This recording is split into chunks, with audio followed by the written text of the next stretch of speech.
Hi guys, welcome back to Aviary. Now today we've got a short video on actually how I built these flights. Now I've had quite a few questions about these flights.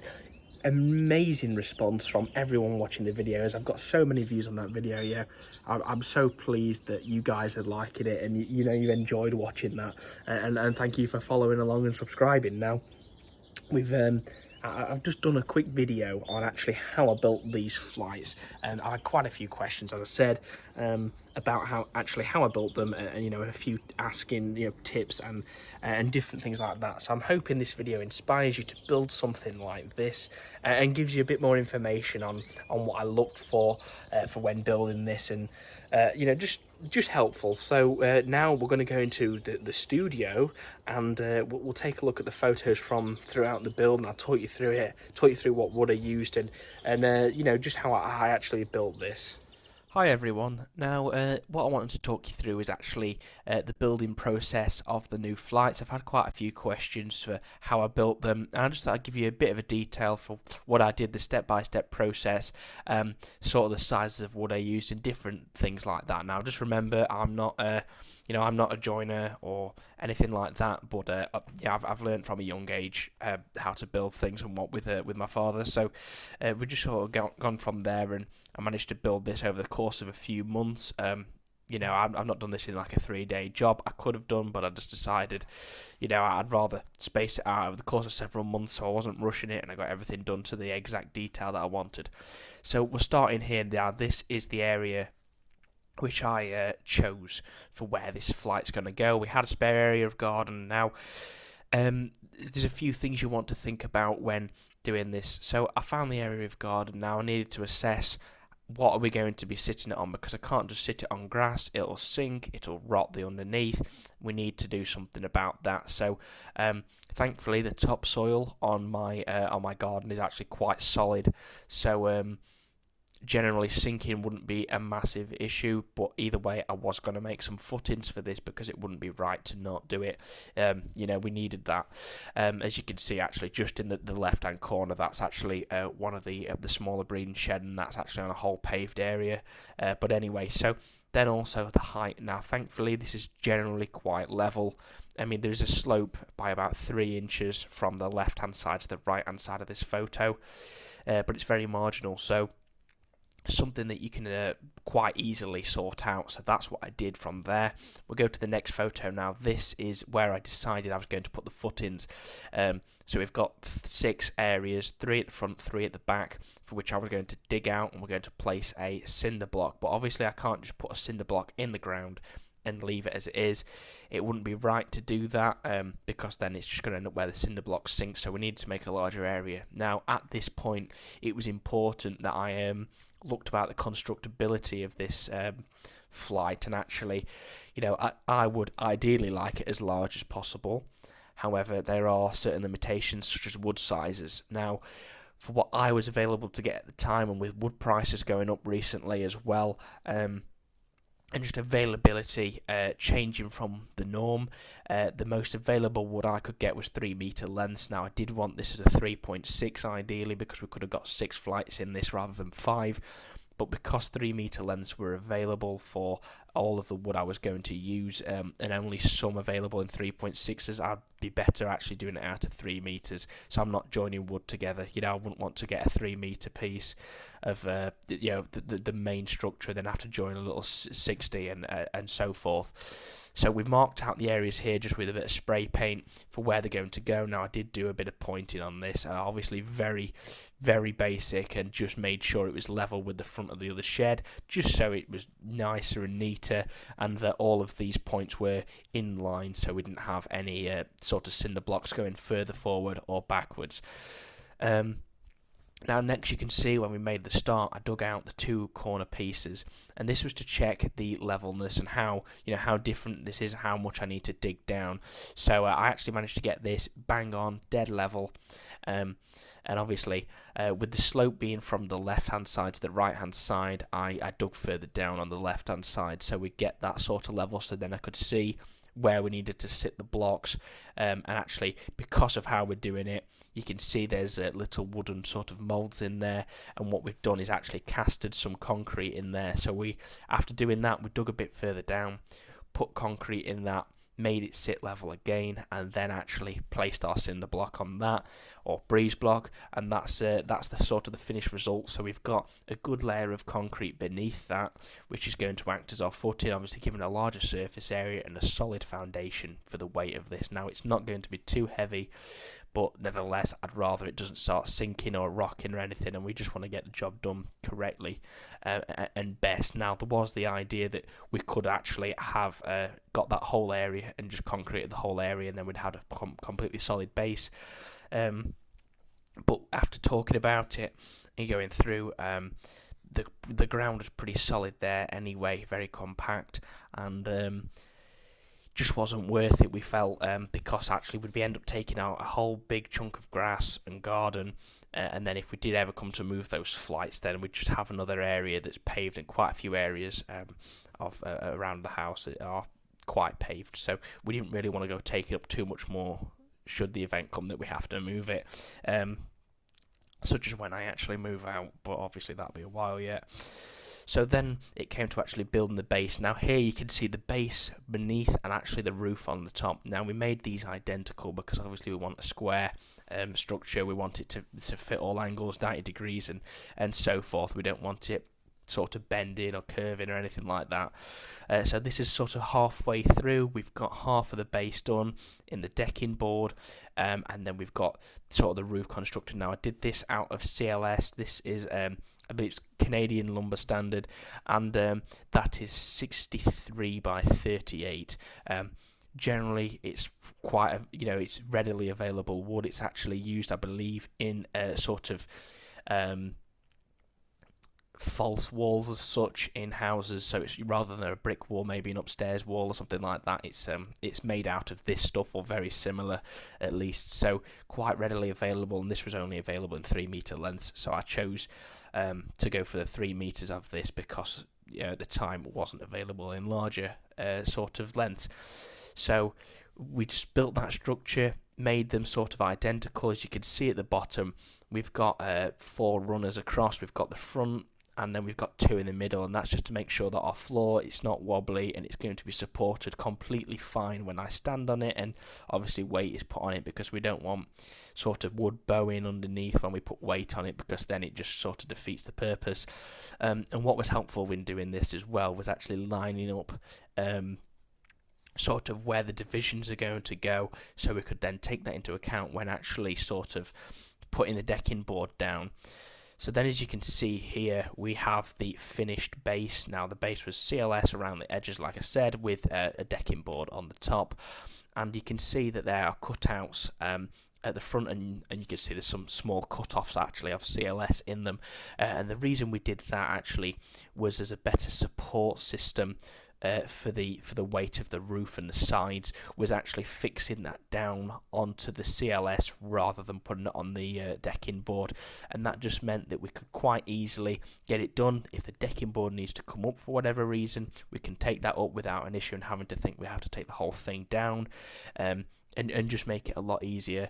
And we just felt it would be a much more sort of a solid hold on that, and we wouldn't be damaging wood, for example, and just a bit of a neater hold. So that's why we did that, with actually all the cutouts. So obviously we've got the cutouts at the front, which is on the right hand side.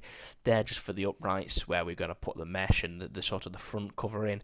At the back we've got the cutouts where each individual CLS is going to go, which actually then makes up the middle row, which is then where the divisions are. So we could quite easily fix wood together like that. And then we come here, and that is actually sat now. You can just see that is only sat on 4 cinder blocks in each corner, and that was just to make sure we were happy with it. And obviously we got some more CLS to be put in, some more cinder blocks to be putting in footings. So it was just sort of a quick check on that, just to see how it drops. Now I gave this a paint in, I believe 2 coats of paint on that. a sort of a thicker paint, a better quality paint, because obviously with me standing on it as well and getting the wear, I would want to make sure it's protected. Just a reminder as well, actually, on that, with the CLS and the decking board, that is all tannalized wood. So it's going to, it's all treated, so it's going to prevent mold and rot as such, as much as possible. And then obviously just a lick of paint over it is actually, even better and just a better finish. So that's sort of the base done. And then we did proceed to put some more cinder blocks on the underneath, cast some more, but it was more just to make sure that it was happy with that. We'd put 4 in the ground, make sure that we're happy with how it sits, and then providing we're happy, right, we'll carry on, we'll do the centre too, and we can go from there. And then you can see now that that is done, we actually have the roof at the back. So that was painted once again in the wood paint, protection paint, and we have some mesh on that, and I bought a big roll of mesh. Obviously it's important that although you can get cheaper mesh and you do get the better quality stuff, and it does mean spending a little bit more, but I've made this mistake in the past, actually, of buying a cheaper mesh thinking, well, I can get the same thing for maybe 75% of the price of the more expensive, but when it comes the lines aren't dead straight, they go off to the side, and then you end up where you've got holes that are much bigger than they should have been, and then obviously you can lose birds through that, so then I'm having to discard that. So always make sure you're buying a little bit, the better quality stuff, because ultimately you'll probably regret it if you don't, if there are sort of sections missing, and you can lose birds or whatever you're keeping in the aviary. And also just trying to make sure it's protected. I found some are coated really well and well protected, but others actually sort of rusting and getting quite weak through just sort of weathering. And obviously it will over time, but some have been better than others, so always go for the better quality. And then as you can see here, this is the first few uprights in, so we've got the uprights in the corners and then 2 central. That was just sort of making sure we're happy with it. We'll do the sort of the absolute needed ones to hold the structure up and stop it from moving too much, and we've got that up now. So that sits, those are 1.8 pieces of CLS is the height sort of, so it did work quite nicely with that. Is that was another standard size and a readily available size. It was cheaper, than buying sort of larger sizes, and they're just not coming in use because I couldn't get the 3.6s. So we fixed those as well now, fixing those with brackets, just a bit of a stronger hold with that. There's, you can go straight through with a screw or a nail. I mean, I always use screws for ease of actually just removing it if you need to. It's much easier than having to pull a nail out. And just using brackets and sort of plates and stuff would seem to be the better option with this. I guess it's not 100% necessary. You could go diagonal screw or what, which I know some people will do, but this was my preferred method, just to make sure that we got a sort of a stronger hold on that, and we didn't really want to end up risking losing something like that. And then after that, we just got the rest of the framework done. So we've got all our pieces of CLS in now. We've got all, as you can see, the central battens. They are now, they are for sort of where the division was between the mesh and the wood beneath at the front, and obviously I made that to the size of the mesh. I believe the mesh I got was actually 90 centimeters deep or wide, so making sure that was probably a good bit of spacing, so that the gap between that and the roof bit is probably about 85. And we've got 2.5 mil, nearly an inch either side for stapling that, or U-clips, or whatever you'd rather use. I'd go round in U-clips personally, although it's harder, just because it gives a stronger hold, and then I'll just go round as a bit of an extra with a staple gun. But obviously depends on the size of the staples you're using. But staples sometimes I've found can be a little bit dodgy. And then just to note at this, if you look at the base, you can actually see we screwed it down to the cinder blocks, and that was just to prevent movement. So in very high winds, which you get occasionally, it was just to make sure that we didn't lose that, and sort of just held it better in place as such. And then after that, that's first coat. So that's first coat of the brown paint. And then, as you can see, we'd actually got the second coat on, and now we're getting into the actual filling it out. So the first thing I did was mesh the front. Yeah, that is very hard work, I must admit, because the issue you face is mesh sort of bending and going in funny shapes, and all it can take is a slight bit out of level, and it can completely throw it. So yeah, just a word of advice with that. I did make some slight mistakes, but generally, I've had quite a bit of practice actually with mesh, so I'm all right with it. But at some points, I just had to make a slight maneuver and go from there. But so what we used for this then next was log lap. The log lap we had available was from a local timber yard, and I believe that is probably, I think it was 15mm log lap. So you could get smaller, thinner, and cheaper, but it was important to me as well that it wasn't something that was going to break easily. And wear too bad, because my other breeding shed, as you can see, which is just in shot to the left, that is out of a slightly thinner shiplap actually, and just not a fan of how thin that is, just because it could quite easily break and what, and I'd just rather have a bit of a thicker, so I chose log lap for this. That was better. Obviously it's tongue and groove, I believe that's what it's called anyway. So they just slot in nicely, makes it a nice joint, and then sort of went round that whole thing and got it all done, as you can see there. So then that was the structure almost complete.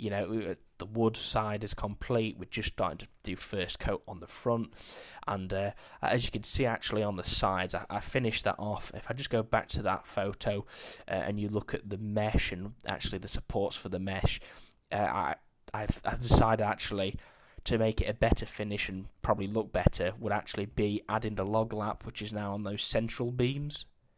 So pretty good like that, and that was quite nice. A nice extra touch. I got some cut-offs left, obviously, so just cutting those into those pieces actually made it a nice finish. And then go round, so that's actually after the second coat. Now, as you can see on here, the mesh is silver, and the visibility through it is not great. I actually went round and coated the whole inside. As you can see, we just coated the door and the left-hand wall, which obviously doesn't have mesh on it, but I did go round in the area you can see, which is just the tannalized log lap. I did go round and paint that as well, just to give it that extra protection. Just try and prevent rot as much as possible, so it'll last longer. And that's 2 coats on that, and I believe probably a third coat I think we did on one of the sides that would be a bit more exposed to the weather. So then there you are, a bit more of another coat. So as you can see, this is actually a few days after as well, and there's slight areas where the log lap has dried slightly. So we just went round. You can just see those little marks through, and I just went round and painted them just to give it a better finish. And then on the inside, once we'd painted them, I went round with the UPVC, which was kindly sorted out by a subscriber review of the channel, so massive thank you to you. You know who you are, and we was very lucky in that. So we've got that UPVC now. That's going to make it so much easier for cleaning. I can go in there with a jet wash or a bucket and sponge, clean it down really easy, looks good as new, and actually against mite as well, that I sealed around that whole load of it. So we got silicone sealing all down the sides, so realistically mite getting behind it shouldn't happen. And just generally cleanliness and actually aesthetics, the UPVC is top notch, so really worked nicely with that. And then you can see this is a finished flight, so this was the first one I finished, and you've literally got the UPVC all down the sides. Pretty good. Obviously that's tongue and groove as well, so that just clips in. Now that's actually cladding, I believe it's UPVC cladding that, so it just worked nicely in that it fit together, screwed it on, and it was done and dusted, and quite happily sorted with that.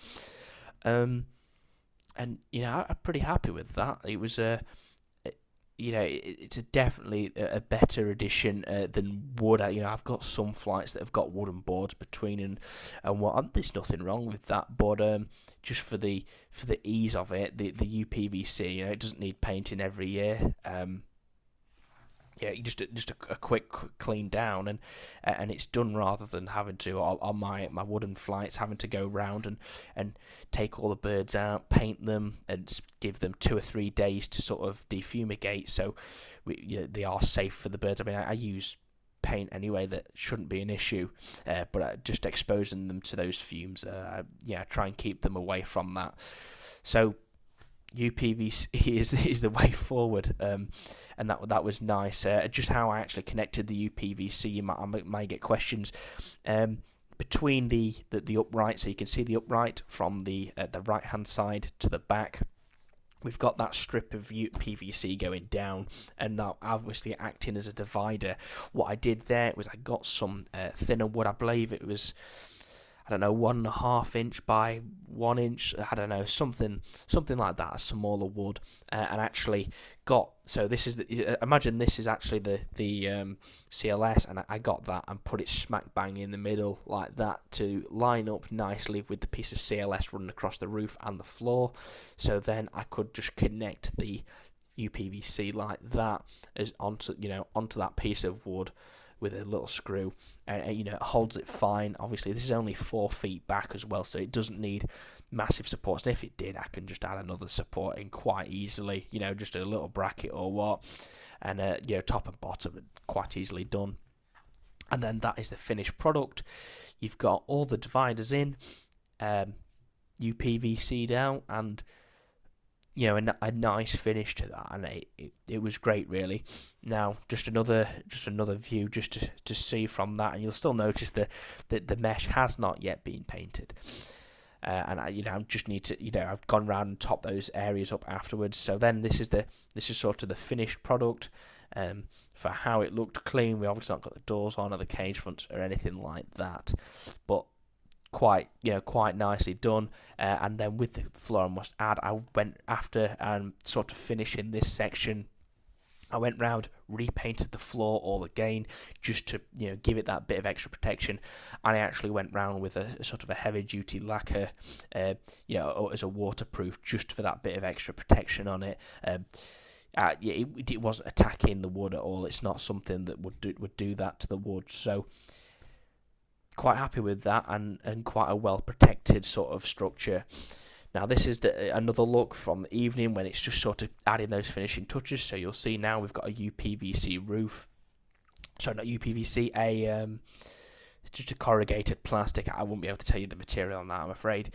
But that was actually available in 2 meters length, and thankfully the depth of the flight is 1.8 from the actual block. So we had a 100mm overhang either side to obviously catch the rain and just try and prevent that weathering. Now I must add as well, we've got ventilation in this, so obviously the ventilation, the air flows through the front and the side. At the other side, on the left hand side, it was a little bit different, and just how it's flowing through, but yeah, it's fine. There's plenty of airflow through that, and it works quite well. It's quite nicely done, and yeah, I'm happy with that. And it is quite nice and cool in there as well, I must add. Some people have been worrying about the heat, but because of the height I actually gave between sort of the roof and the corrugated plastic as well, the heat rises and then is taken out by the airflow. And then just at the back of those flights, you might just be able to see it. I did add some more of the UPVC at the back. I've actually since added another sheet, so we've got 2 sheets, so it's about 60 sort of wide of these sheets, just as an area of sun protection for the birds, for the much needed shade that they need. Obviously that was just a test run, having that without the birds in it, and was just checking, well, sort of how does the sun drop on this, and I just added another sheet quite easily, and I was happy with that. So then we come to our cage fronts. Now I got these made by a company called Cage Fronts, I believe, actually, and they just make custom cage fronts. Now these were custom, so these are 24 deep by 20 inch wide, and excuse me, as just general cage finch cage fronts. So I didn't need any holes on them like drinker holes like you would have for a canary. Just the standard, I believe, 6-inch door, perfect for the weaning the weaning cages and so forth. And then I went round and I coated that, and I did make a little bit of a mistake on that, which was no, I don't have a photo. A hammerite, just coating it in hammerite paint, and sadly that probably wasn't the best idea just because it was thicker. But then what I did do is I just gave it a little bit of a clean down and went round and spray painted it with some black spray paint, and that obviously just keeps it thicker. The hammerite is brilliant, don't get me wrong, but because it was thicker, it sort of made the bars thicker, and just making sure that that door moves up and down correctly is another thing.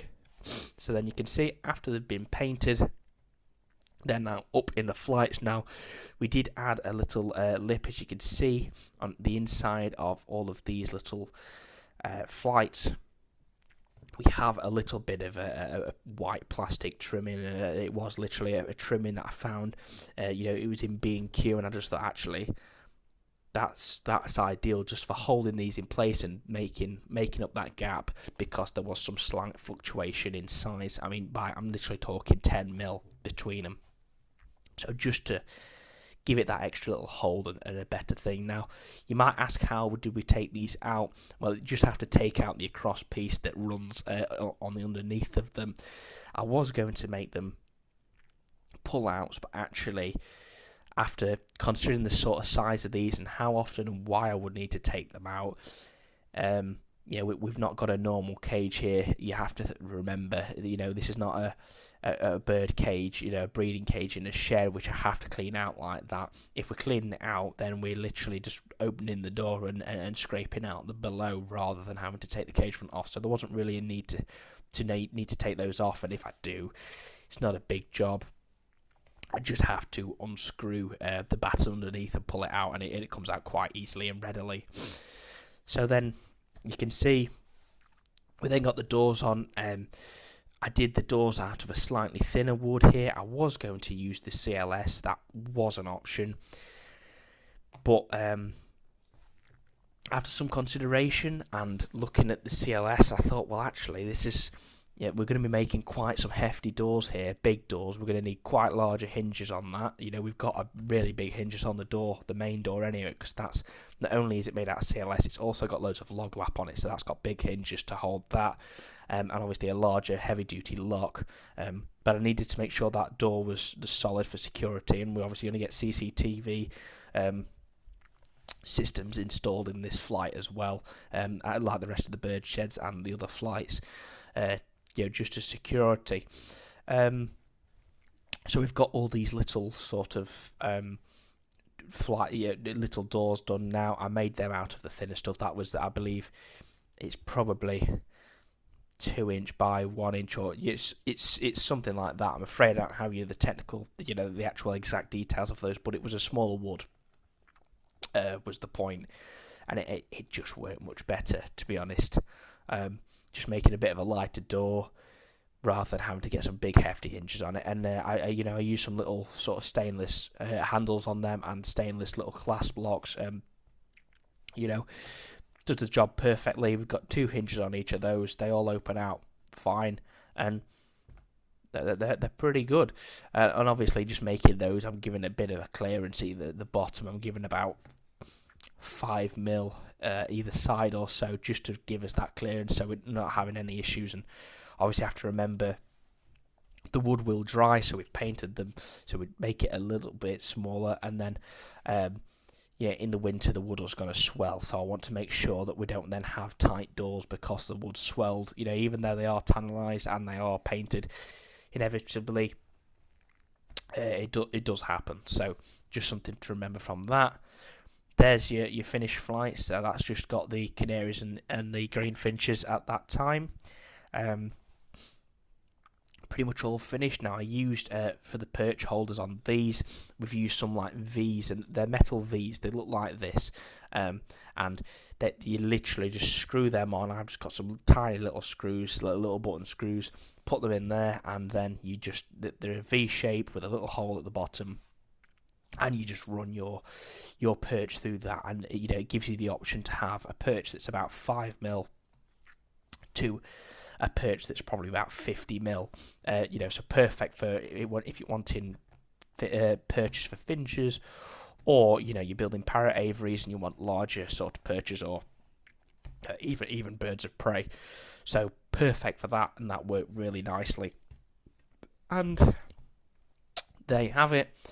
That is the finished product. We've got the birds in there, and you can see I'm stood there very proud of my work with that. So that is sort of the constructability of how I built this. Bit of details on that, and sort of the step-by-step process I went through, and different things to take into account with that. So I thought, I hope you found that useful, and I look forward to seeing what you guys get onto building, and if you do get onto building your own, and you use mine as inspiration, then please send me a photo. Let me know how it's going on. If you've got any questions, just send them in. Comment under this video, comment under any videos, or message me, and I'd be more than happy to help you. And I'd love to see maybe what inspires you to build, if you build something similar. Well, thank you very much. Now, something that I didn't mention in the video because I wanted to show you in person was actually about vermin proofing. So what you can see is down here at the bottom we have the log lap that extends to the floor, and it actually goes slightly into the floor. Now, I would 100% recommend that if you're going to be building a structure directly onto the floor, then the best thing you can do is a concrete base, because vermin can't get through. There are other options, such as meshing the floor if you're making a very large area, but what I've chosen to do was a little bit different.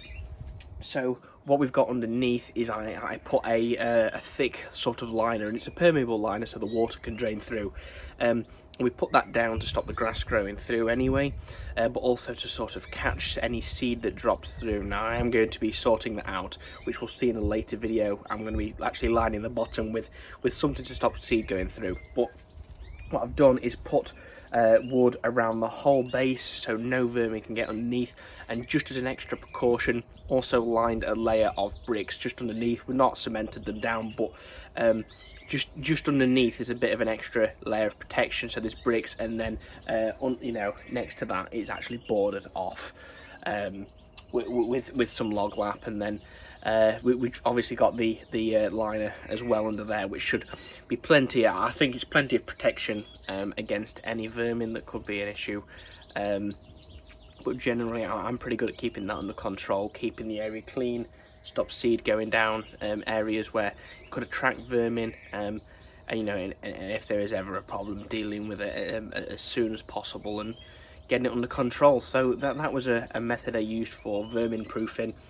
Just something to take into account, but there's quite a few layers worth of stuff now for what I think should be more than substantial to track vermin and make it vermin proof as per se.